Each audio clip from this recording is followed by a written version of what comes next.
Hello, this is के M S sir. हम पढ़ रहे हैं चैप्टर हेलो एल्केन तथा हेलो एरीन क्लास 12 का।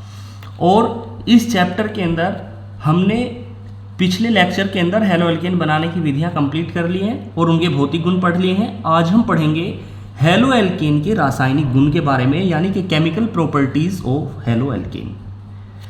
और केमिकल प्रॉपर्टी रासायनिक गुण के अंदर हम पढ़ेंगे नाभिक स्नेही प्रतिस्थापन अभिक्रिया। आज हम आपको केमिस्ट्री की हेलो एल्केन्स की एक एक रिएक्शन यानी कि अभिक्रिया बनाना सिखाएंगे। अभिक्रिया जानने से पहले मैं आपको बेसिक जानकारी आपको पता होगी, अगर आप फर्स्ट टाइम देख रहे हैं तो मैं आपको बता दूं। हेलो एल्केन का मतलब होता है हेलो का मतलब होता है एक्स और एल्केन का मतलब होता है कोई एल्किल ग्रुप। एक्स की वैल्यू हेलो का मतलब होता है एक्स और एल्केन का मतलब होता है एल्केन का मतलब होता है आर। एक्स की वैल्यू हो सकते हैं जैसे फ्लोरीन, क्लोरीन, ब्रोमीन और आयोडीन, और आर की वैल्यू जैसे CH3, C2H5 आदि हो सकती हैं। इसके बाद एक और बेसिक जानकारी हम रिएक्शन करने से पहले आपको देते हैं। एक शब्द आपने पढ़ा होगा इलेक्ट्रोफाइल। इलेक्ट्रोफाइल को E पॉजिटिव से प्रदर्शित करते हैं, और एक शब्द होता है न्यूक्लियोफाइल। न्यूक्लियोफाइल को Nu- से प्रदर्शित करते हैं। जिस राशि के पास इलेक्ट्रॉन की कमी होती है उसे कहते हैं इलेक्ट्रोफाइल, और जिसके पास इलेक्ट्रॉन की ज़्यादा मात्रा होती है उसे कहते हैं न्यूक्लियोफाइल। जैसे एग्जाम्पल देख लो, न्यूक्लियोफाइल को हम जाने, जैसे OH को एग्जाम्पल लो आप। OH के पास देखो क्या दिखाई दे रहा है आपको। ऑक्सीजन के लास्ट सेल में कितने इलेक्ट्रॉन होते हैं बच्चों? लास्ट सेल में 6 इलेक्ट्रॉन होते हैं, 2 3 4 5 6।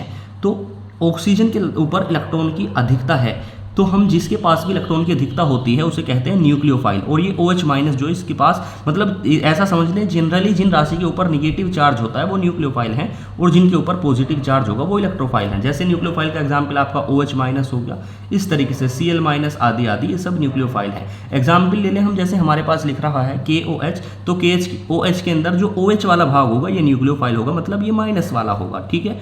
और जो K वाला होगा वो पॉजिटिव होगा, ठीक है। अब इतनी ही बात आपको ध्यान रखनी है रिएक्शन में। पॉजिटिव वाला भाग जो होगा, यहाँ पे हम क्या कर रहे हैं, यानी न्यूक्लियोफाइल जो है, यानी कि न्यूक्लियोफाइल जो माइनस वाला भाग है वो दूसरे समूह को हटाएगा। बस इतनी बात आप ध्यान रखेंगे। चलो रिएक्शन के माध्यम से हम इसे समझते हैं। चलिए एग्जाम्पल हम ले रहे हैं, जैसे हमारे पास लिख रहा है RX, और इसकी रिएक्शन हमने करा दी है KOH के साथ। आपको पता है नाभिक स्नेही प्रतिस्थापन अभिक्रिया क्या होती है? वे अभिक्रिया जिसमें कोई नाभिक स्नेही किसी समूह का प्रतिस्थापन करा देता है, उन अभिक्रियाओं को कहते हैं नाभिक स्नेही प्रतिस्थापन अभिक्रिया। अगर डेफिनेशन आप जाने नाभिक स्नेही प्रतिस्थापन अभिक्रिया की, तो नाभिक स्नेही प्रतिस्थापन अभिक्रिया का मतलब होता है वे रासायनिक अभिक्रिया जिनमें कोई नाभिक स्नेही किसी समूह का प्रतिस्थापन कर देता है, तो नाभिक स्नेही प्रतिस्थापन अभिक्रिया कहलाती है। हम एग्जाम्पल शुरू कर रहे हैं। चलिए देखिए, हमारे पास लिखा हुआ RX और इसकी रिएक्शन हमने कराई KOH के साथ। आपको अभी मैंने बताया कि KOH के पास जो OH है ये न्यूक्लियोफाइल है, यानी कि माइनस का चार्ज होता है इसके पास, और K पॉजिटिव का है। अब ये न्यूक्लियोफाइल जो है, यानी ये जो नाभिक स्नेही है, ये इसका प्रतिस्थापन करेगा। इसने प्रतिस्थापन कर दिया, मतलब क्या हुआ कि OH ने X का प्रतिस्थापन कर दिया और R के पास आकर खुद जुड़ गया। मतलब इस तरीके से R के पास आकर खुद जुड़ गया ROH। अब बोलो क्या बचा? इधर जो K बच रहा है, और इधर से OH ने जो X को निकाला वो X K के साथ रिएक्ट कर गया, और साथ में KX बाहर निकल गया। इस तरीके से आप समझे। अगर आप इतनी बात भी नहीं जानते तो आप ऐसे समझ सकते हैं, मतलब पॉजिटिव वाला भाग है K और ये X निगेटिव वाला भाग है। पॉजिटिव और निगेटिव आपस में रिएक्शन कर जाते हैं और वो बाहर निकल जाता है। KX बाहर निकल गया देखो, और ROH आपस में जुड़ गया। चलिए एग्जाम्पल के माध्यम से हम इसे समझें, तो R का मतलब बोलो क्या रखें? R की वैल्यू जैसे हमने रख ली, मैंने बताया R की वैल्यू आप कुछ भी रख सकते हैं, CH3, C2H5। तो इसी तरीके से हमने R की वैल्यू, चलिए यहाँ पे C2H5 रख लिया, और X की वैल्यू हमने रख ली Br, प्लस रिएक्शन करा रहे हैं हम KOH के साथ। और ध्यान रखना ये KOH जो है वो जल में घुला हुआ है, एक्वस है। तो बोलो क्या होगा? ये OH जो है ये इसके Br को प्रतिस्थापित करेगा। OH इसके Br को प्रतिस्थापित करेगा। अब क्या हुआ, यानी कि OH तो आगे यहाँ पे जुड़ गया। मतलब मैंने क्या बताया, जो न्यूक्लियोफाइल होगा वो प्रतिस्थापित करेगा इस दूसरे ग्रुप को। OH ने इसका प्रतिस्थापन करा, मतलब OH आगे यहाँ पे खुद जुड़ जाएगा, मतलब C2H5 OH, और साथ में ये जो Br है और ये K है ये आपस में रिएक्शन कर जाते हैं। मतलब K पॉजिटिव होता है और Br निगेटिव, ये आपस में रिएक्ट करके और साथ में बन गया KBr। चलिए और एग्जाम्पल ले सकते हैं। R का वैल्यू हम चलिए CH3 रख लेते हैं, और यहाँ पे Br की वैल्यू मैंने बताया आप ClBr में से कोई सा भी रख सकते हैं, तो CH3, और यहाँ पे मैंने रख लिया Cl। प्लस रिएक्शन करा दी फिर से हमने एक्वस KOH के साथ, तो बोलो आप बता सकते हैं, बोलो K पॉजिटिव Cl और इस तरीके से KCl बाहर निकल जाता है और साथ में हमारे पास बन गया CH3OH। इसी तरीके से रिएक्शन होती है, तो इसी तरीके से हम रिएक्शन कराएंगे। चलिए अब आप एक बात ध्यान रखेंगे, ये तो बन गई हमारे पास एक्वस। अगर हम एक्वस KOH के साथ रिएक्शन करा रहे हैं तो हमारे पास क्या बनता है, जिसके लास्ट में OH आता है वो अल्कोहल होता है। देखो इसके लास्ट में OH आ रहा तो अल्कोहल बनती है। ध्यान रखेंगे जब हेलो एल्केन की अभिक्रिया एक्वस KOH के साथ कराई जाती है तो अल्कोहल बन जाती है। लेकिन अगर मैं आपसे कह लूँ, हमारे पास जैसे लिखा हुआ है C2H5Br और ये KOH के साथ मैंने फिर से रिएक्शन करा दी, लेकिन अगर पेपर में आ गया, पेपर में कह दिया आपसे कि एक्वस के साथ ना करा के ये एथिल ब्रोमाइड की अभिक्रिया यानी हेलो एल्केन की अभिक्रिया किसके साथ करा रहे हैं, अल्कोहलिक KOH के साथ, तो आप ध्यान रखेंगे फिर आप अल्कोहल को नहीं बनाएंगे, फिर अल्कोहल यहाँ पे बनेगी। एक्वस के साथ तो अल्कोहल बनेगी, लेकिन अगर पेपर में ये कह दिया कि हेलो एल्केन की अभिक्रिया अल्कोहलिक KOH के साथ कराओ, तो आप ध्यान रखेंगे इस केस के अंदर वाटर निकल जाएगा और एल्कीन बन जाएगी। एल्कीन का मतलब डबल बॉन्ड वाला पोर्शन बनेगा और साथ में वाटर निकलेगा। समझे? चले देखिए कैसे होगी रिएक्शन। मतलब ये तो आपको पता है KBr को लेके निकल जाएगा, पॉजिटिव नेगेटिव पार्ट्स पास होते हैं तो वो बाहर निकल गया, KBr निकल गया। अब बोलो क्या होगा, आप क्या सोच रहे हैं, C2H5OH, मतलब ये नहीं बनेगा यहाँ पे। अगर एक्वस होता तो C2H5 जो है वो OH के साथ जुड़ जाता, लेकिन यहाँ अगर अल्कोहल लिखा हुआ देगा पेपर में आपको, तो क्या होगा, ये एल्कीन बनेगी और वाटर निकलेगा। मतलब ये जो OH है, ये OH जो है इसके एक H को लेके चला जाएगा, इसके एक H को लेके चला जाएगा। तो देखो क्या बना, OH इसके एक H को ले गया, मतलब एक H और एक H इसका ले लिया, मतलब H2 हो गया, और ऑक्सीजन ऐसा का ऐसे ही, मतलब H2 बाहर निकल गया। और बच्चों क्या बच गया यहाँ पे, C2H4 की अगर तुम स्ट्रक्चर देखो तो देखो 2 कार्बन दिखाई देंगे तुम्हें, C2 के अंदर 2 कार्बन और 4 हाइड्रोजन। 4 हाइड्रोजन में से 1 हाइड्रोजन, 2 हाइड्रोजन, 3 हाइड्रोजन, 4 हाइड्रोजन, और बीच में आएगा डबल बॉन्ड, मतलब डबल बॉन्ड आएगा तो क्या होगा, ये एक एल्कीन बन रहा है। तो ध्यान रखेंगे कभी भी अगर वो अल्कोहलिक KOH के साथ रिएक्शन कराएगा तो एल्कीन बनेगी, ये बात ध्यान रखेंगे। चलिए दूसरा एग्जाम्पल हम ले लें, जैसे हमारे पास लिखा हुआ है C2H5Cl और आपसे कहा कि अब बोलो हमने KOH की एक्वस के साथ रिएक्शन करा दी तो क्या होगा, सॉरी अल्कोहलिक के साथ रिएक्शन करा दी। अगर एक्वस के साथ कराएंगे तो सही होगी रिएक्शन, अल्कोहल बनेगा। लेकिन अगर अल्कोहलिक के साथ कराएंगे तो क्या होगा, देखो KCl को लेके निकल जाएगा फिर से, और क्या होगा, अल्कोहलिक है तो वाटर निकलेगा, मतलब ये OH इसका H ले गया तो क्या बना, H2O, और इसी तरीके से हमारे पास ये C2H4 बन गया, यानी कि ये बन गया है आपका एल्कीन। मतलब इसकी स्ट्रक्चर में डबल बॉन्ड आएगा, जिस स्ट्रक्चर में डबल बॉन्ड आता है उसे कहते हैं एल्कीन। तो आपने इतनी रिएक्शन सीख ली भाई। लास्ट में हमने अगर अल्कोहलिक KOH की रिएक्शन एक्वस के साथ कराई है तो हमारे पास बनेगी अल्कोहल, और अगर अल्कोहलिक के साथ करा लें तो एल्कीन बनेगी। चलिए अब हम देख रहे हैं यहाँ पे तो हमने OH ग्रुप के द्वारा प्रतिस्थापन देख लिया। इसी तरीके से अगर हम प्रतिस्थापन कर देते हैं किसी और ग्रुप के द्वारा, जैसे H5Br, और यहाँ पे हम करा रहे हैं बच्चों एल्कोक्साइड ग्रुप के द्वारा प्रतिस्थापन। एल्कोक्साइड ग्रुप के द्वारा प्रतिस्थापन मतलब इस तरीके से पेपर में दे दिया, एल्कोक्साइड ग्रुप के द्वारा प्रतिस्थापन कराइए। एल्कोक्साइड का एग्जाम्पल ले लिया C2H5ON ने, ये एल्कोक्साइड है।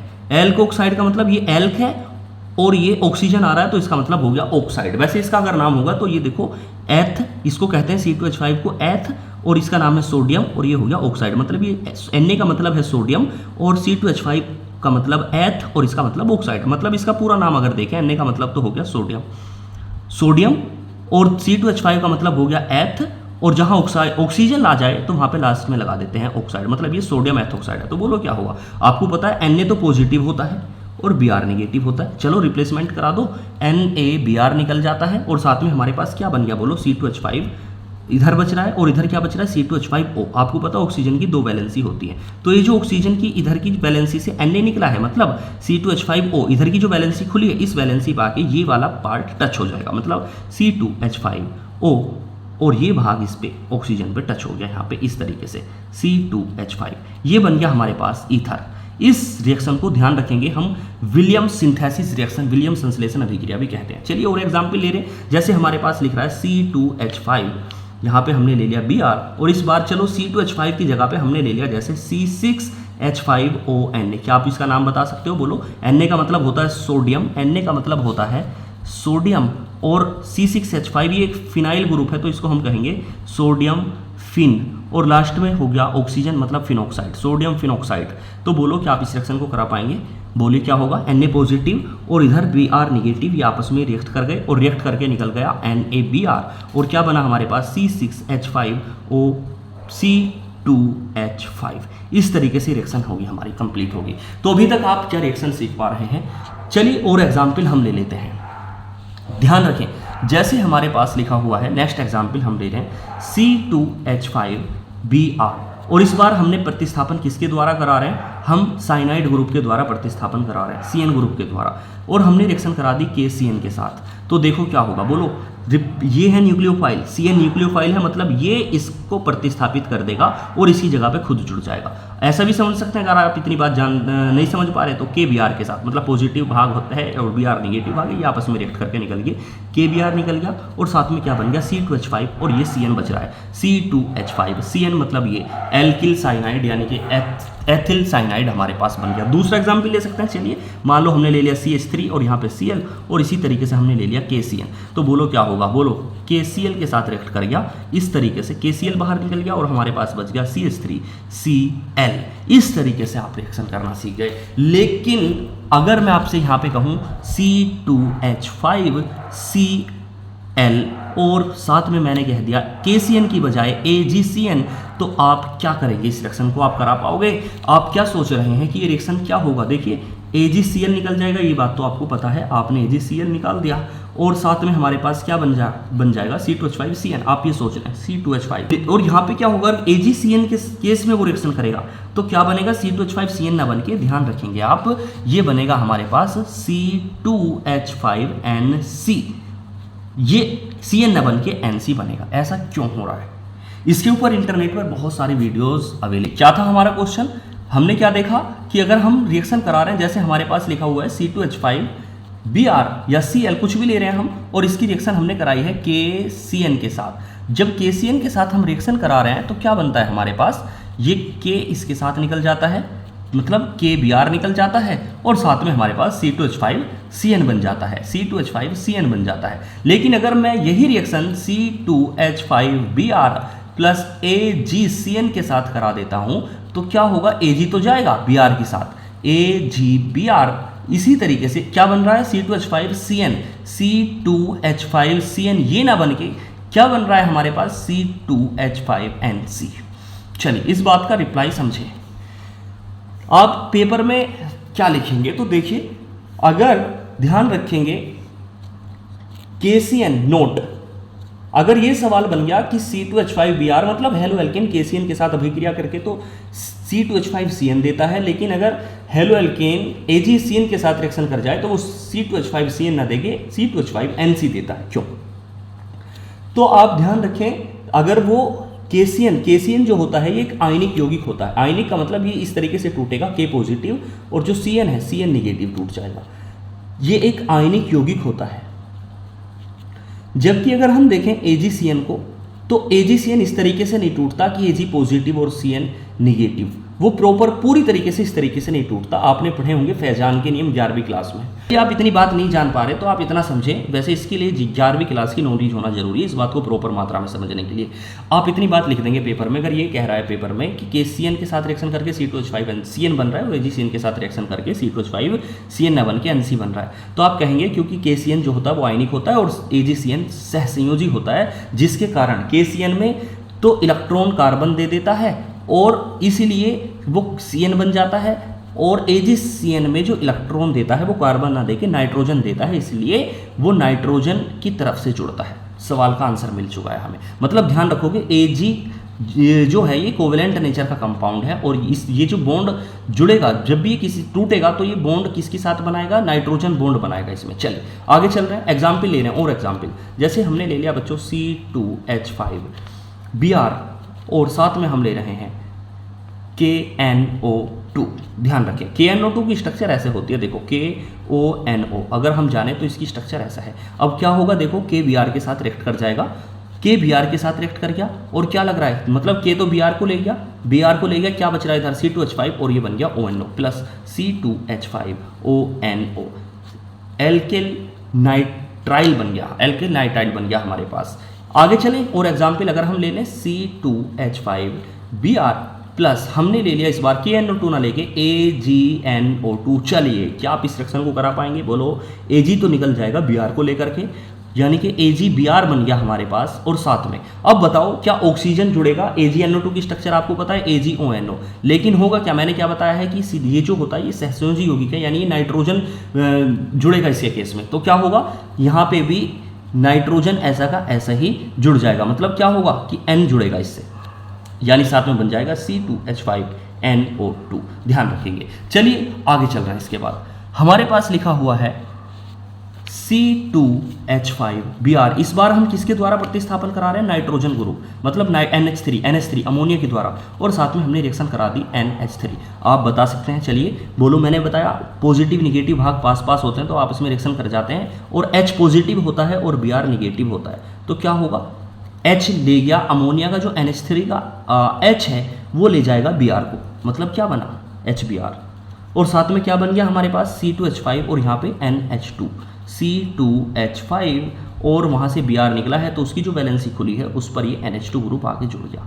इसको हम कहेंगे एमीन, एथिल एमीन बन गया हमारे पास। चलिए अब फिर से हम ले रहे हैं अगर C2H5Br और इसको हमने ले लिया, ये प्राथमिक एमीन है, इसको हमने उठाया और फिर से इसके साथ हेलो एल्केन के साथ रिएक्शन करा दी, यानी कि C2H5NH2। देखिए इसके पास 2H हैं, 2H में से मैंने क्या बताया? एक H इसके साथ जुड़ जाएगा, रिप्लेसमेंट कर गया।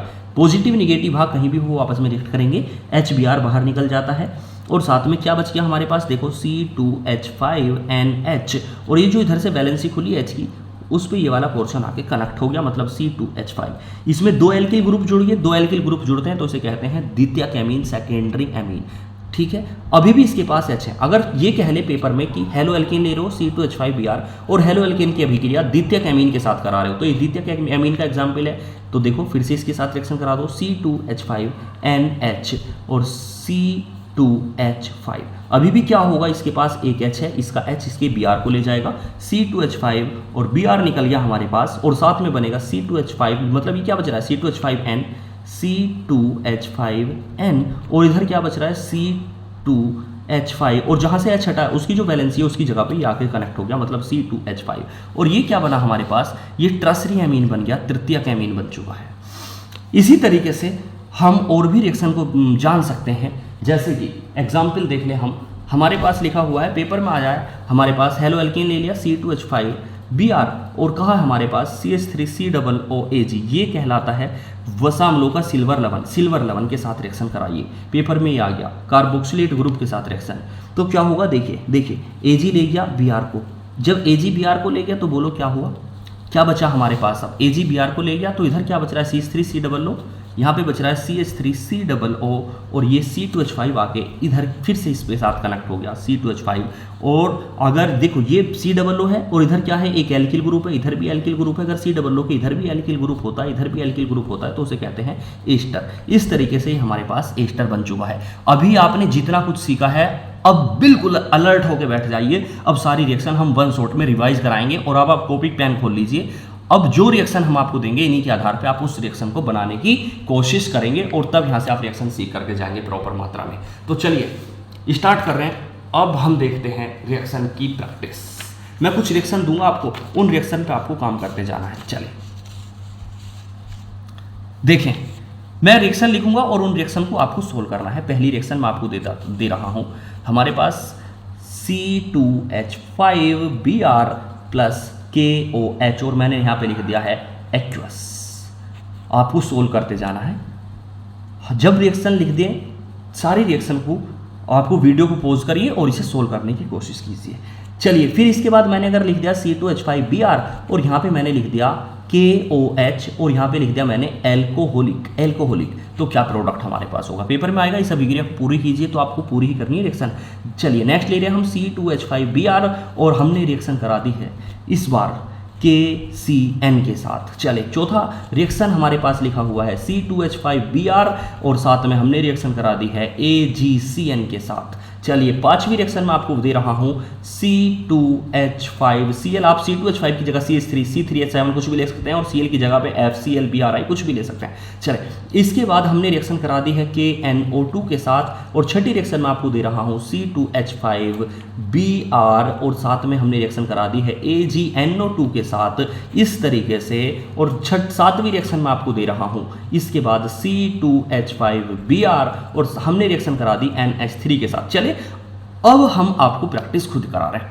देखिए क्या होगा जरा, K पॉजिटिव के साथ रिएक्ट कर गया, मतलब क्या हुआ, K पॉजिटिव के साथ, तो चलिए होगा क्या, देखिए K तो ले गया Br को, मतलब क्या बना, KBr निकल चुका है, और साथ में C2H5 ले गया OH को, C2H5OH। चलिए इसी तरीके से बोलो फिर से, इस रिएक्शन में क्या हुआ, KBr बाहर निकल चुका है और हमारे पास बन चुका है C2H5OH, ये एल्कोहल बन चुका है। फिर से बच्चों बोलो क्या होगा, KBr बाहर निकल गया, KBr बाहर निकल चुका है, और क्या बनेगा, C2H5CN। चलिए आगे इस रिएक्शन में बोलो क्या होगा, AgBr बाहर निकल चुका है, AgBr बाहर निकल चुका है, और साथ में क्या बना हमारे पास, बोलो यहाँ पे C2H5CN बनेगा या C2H5NC। AgCN के केस में मैंने क्या बताया, याद करिए, C2H5NC बन गया इस तरीके से। आगे चले, इसके बाद एल्किल आइसोसाइनाइड बन गया, ये साइनाइड है, ये आइसोसाइनाइड है। चलिए नेक्स्ट रिएक्शन में बोलो क्या होगा, KCl बाहर निकल चुका है, KCl, और इसके बाद C2H5NO2 ना बन के क्या बनेगा, मतलब वो नाइट्रोजन की तरफ से नहीं जुड़ेगा, नाइट्रोजन की तरफ से कब जुड़ेगा, जब Ag के साथ रिएक्ट करता हो, तो क्या बनेगा, C2H5ONO। आगे चलिए इसके बाद बोलो क्या होगा, AgBr यहाँ पे बाहर निकल चुका है, और साथ में बन जाता है C2H5NO2। आगे चले इसके बाद बोलिए फिर क्या हुआ, ये जो हाइड्रोजन है ये Br को ले जाएगा, मतलब HBr बाहर निकल चुका है हमारे पास, और साथ में क्या बन जाता है, C2H5 और ये NH2 आपस में कनेक्ट हो जाते हैं, C2H5NH2। क्या आप सारे रिएक्शन सीख पा रहे हैं आसानी से। अगला रिएक्शन मैंने बताया कि फिर से ले लो C2H5Br, और ये जो हमारे पास बना है ये प्राथमिक एमीन है C2H5NH2, और इसके साथ हम रिएक्शन करा दें। फिर से देखो HBr के साथ कनेक्ट हो गया, और क्या बना हमारे पास, C2H5NH, और ये फिर से जुड़ गया आगे इसके साथ C2H5, ये सेकेंडरी एमीन द्वितीयक एमीन बन गया, यानी कि डाईएथिल एमीन बन गया। आगे चलो फिर से हेलो एल्केन ले लो C2H5Br, और साथ में रिएक्शन करा दिए इसके साथ C2H5NH, C2H5, इसके पास अभी भी एक हाइड्रोजन है, वो Br को ले गया और निकल जाता है हमारे पास HBr, और साथ में क्या बन गया बोलो, C2H5N, और इधर C2H5, और नीचे जहाँ से H निकला है उस जगह पे ये वाला भाग कनेक्ट हो गया C2H5, ये ट्रसरी एमीन तृतीयक एमीन बन गया, मतलब ट्राई एथिल एमीन बन गया। तो क्या आप सारी रिएक्शंस खुद से सोल्व कर पा रहे हैं? आगे चलिए इसके बाद और ले रहे हैं हम अगली रिएक्शन में आपको देता हूँ, हमारे पास लिखी हुई है, जैसे बोलिए CH3Cl, और मैंने रिएक्शन करा दी है CH3ONa। चलिए सोल्व करने की कोशिश कीजिए, बोलो क्या होगा, Na पॉजिटिव है, Cl को ले गया, NaCl बाहर निकल गया, और साथ में क्या बच रहा है इधर CH3O, और ये आके कनेक्ट हो गया इस ऑक्सीजन के साथ CH3, मतलब मैंने बताया ये ईथर के, इसे कहते हैं ईथर। चलिए आगे इसके बाद अगर हम और रिएक्शन देते हैं जैसे C2H5 और Cl, और साथ में मैंने लिख दिया CH3 या C2H5COO Ag, तो बोलो क्या होगा, Ag पॉजिटिव, और ये ले गया इसके Cl को, साथ में क्या बन गया हमारे पास AgCl, और साथ में बना C2H5COO C2H5। इस तरीके से क्या आप सारी रिएक्शन सोल्व कर पा रहे हैं? सारी रिएक्शन क्या आप सीख चुके हैं? जितनी रिएक्शन आपको पढ़ाई गई हैं आप इन सभी रिएक्शन के इधर रिएक्टेंट लिखेंगे इस तरीके से, और सारी रिएक्शन की एक एक करके प्रोडक्ट बनाएंगे और आप प्रैक्टिस करते जाएंगे। अगर पेपर में वो पूछ रहा है क्या होता है जब एथिल ब्रोमाइड की क्रिया क्यूओस के साथ कराते हैं एक्यूओस के साथ, तो रिएक्शन आप सोल्व कर देंगे। अगर ध्यान रखना वो एथिल ब्रोमाइड की जगह एथिल क्लोराइड कह दे तो वहाँ पे Cl ले लेंगे, एथिल फ्लोराइड कह दे तो F ले लेंगे, एथिल आयोडाइड कह रहा है तो I ले लेंगे। इस तरीके से इनके आधार पर बहुत सारी वैल्यू रख के सवाल पूछे जा सकते हैं। मतलब आज की क्लास से आप तकरीबन सैकड़ों रिएक्शन सीख करके जा रहे हैं। तो आज की वीडियो को लास्ट करते हैं यहीं पे।